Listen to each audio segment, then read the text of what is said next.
In the 2000s, MP3 players were very popular, and in this market, the iPod reigned supreme.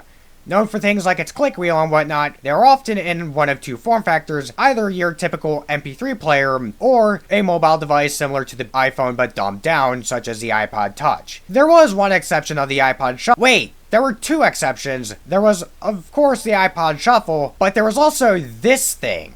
The iPod Nano 6th generation. And it looks a bit like an Apple Watch. I'm not the only creator who has seemed to point this out, so what was it, how did it come to be, and did it influence the Apple Watch? Those are some good questions, so let's find out. Our story starts on the 1st of September 2010, the day that this device was announced at a media event that Apple had. Yeah, to put it simply, I couldn't find any information regarding this device pre-announcement, and so I'm not going to even try to. This device was launched alongside a new update for iTunes, and its design was radically different compared to the previous generation of iPod Nano. Gone were the click wheel and camera that the 5th gen introduced, and in their place were a touchscreen and a very square design. And it didn't take too long before press coverage came in, which is to be expected from an Apple product. Pretty early on, iFixit provided some of the insight into the internals of the device to ZDNet, providing information like the fact that the ribbon cables were conveniently placed inside, and that the reason why this thing has such a thick screen is probably because of the headphone jack.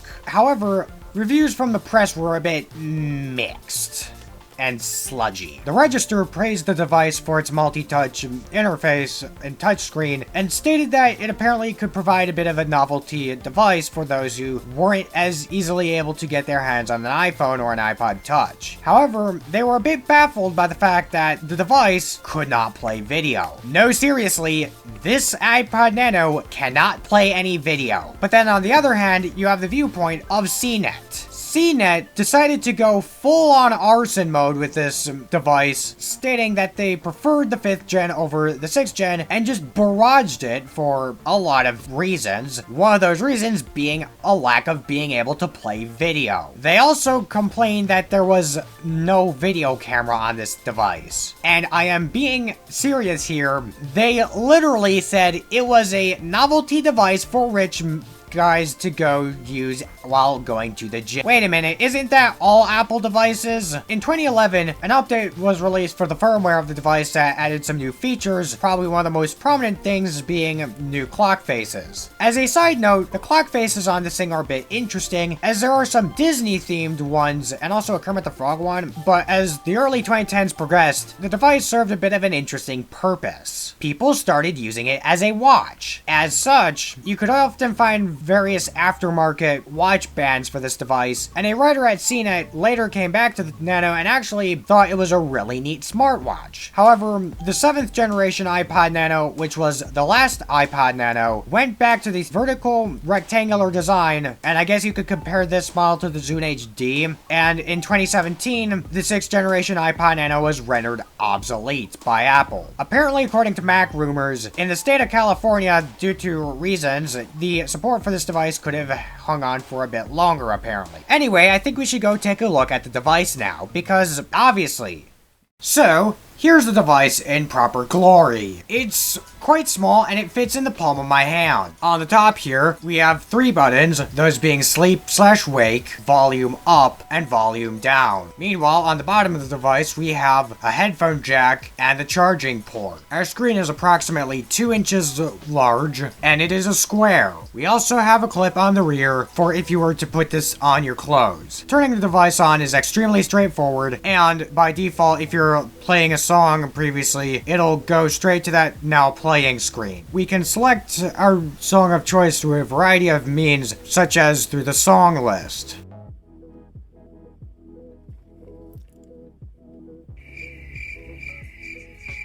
Oh, I forgot to turn on the speakers. Anyway, now that I've got the speakers properly plugged in, music playback for this thing is actually quite good for its age, even though I have listened to music on computers from the days of Windows 98. But I would argue that it's fairly good, and the connection is quite strong, which I can't say the same for some of my other MP3 players, such as my long-serving Sansa Clip Plus. And there's this photos thing here. if you ever want to like look at photos on here. Of course, I don't have a lot of stuff on here because, yeah, there's also podcasts. But for a lot of these things, I'm not going to really go into much depth about them since I'm trying to focus on what, the sayings here. Something I do want to complain about is we're only limited to a number of wallpapers. I mean, you do you, Apple. Took you, wasn't until iOS 4 that even wallpapers were available on the home screen then. Also, you can see we got clock with stopwatch stuff. And also timer. By the way, this part of the app has some interesting UI sounds which I found kind of interesting, because they're not found elsewhere on the device. And they actually sound quite good. Here, take a listen. As a side note, I don't know how long the battery in this thing is going to last, so if I have to, I've got a charger right here. There's fitness. I don't think I can really get this to work, though, because, yeah. Another thing we have is radio.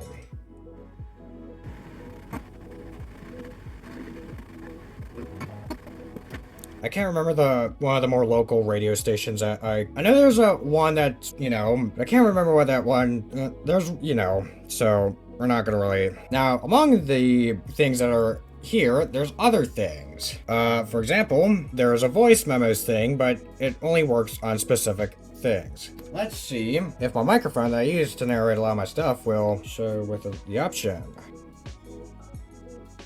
Nope. Well, I suppose it's probably going to be it for the software side of this device. Actually, we got clock faces with Disney ones. And if we do this, turns it off, brings us immediately to the clock. Oh yeah, you can also do this.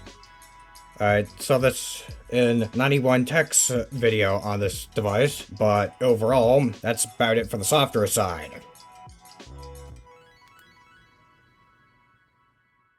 There are a couple things on the software side that I want to give honorable mentions to that I couldn't get working in this video. Of course, the aforementioned voice memos, for one thing. However, I would also like to bring up the iTunes U app, which was for university people, which is why I am not able to access this because the other app is audiobooks, which I can't get working because I don't have any audiobooks. Also, let's briefly revisit fitness and radio. Regarding radio, it turns out that it does work, and I was able to find that radio station, if I remember correctly, after looking it up in Google. And yeah, and fitness, as it turns out, it does work, but it doesn't work when you just hold the device in the palm of your hand and walk around. You need it to be on your clothes or something, whether it's be in a pant pocket or clipped to your shirt or hoodie, in my case, for it to actually work. So anyway, I feel like we should go back to the question that I asked at the start of the video. So, is this really a predecessor to the Apple Watch, or at the bare minimum, did it influence it? I would argue yes and no. Yes, it did influence the Apple Watch and kind of is a smartwatch because it can do the things that a smartwatch can do. It can tell the time, it can do fitness stuff, and it can do a couple other things. It falls short in this category with its connectivity as it wasn't really connectable to the iPhone or Android. Of course, it's an Apple thing, so it's not going to have Android support, but as far as I know, the connectivity for this thing was you plugged it into your computer with iTunes. But the reason it influenced the Apple Watch, I would argue, looking at some of the software on the iPod Nano 6th generation compared to the Apple Watch Series 3, both can do fitness stuff, have a media control thing, a similar looking settings app, photos, watch faces, a stopwatch, and a timer. The iPod Nano 6th gen has exclusively music, podcasts, radio, and a couple other things, while the Apple Watch Series 3 is far more lush in features, even though not as much compared to modern day Apple Watches,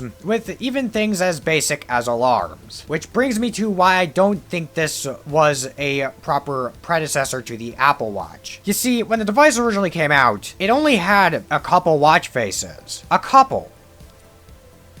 That was it. Furthermore, look at the Apple Watch compared to the iPod Nano 6th generation. Did Apple really properly sell formal bands and whatnot? Not really. However, aftermarket watch bands for the iPod Nano 6th generation were plentiful. Regarding the device's influence on Apple Watches, I would argue, yes, this actually influenced the Apple Watch immensely, looking at some of the app lineup on the Apple Watch and the timing. The iPod Nano 6th generation was discontinued in 2012.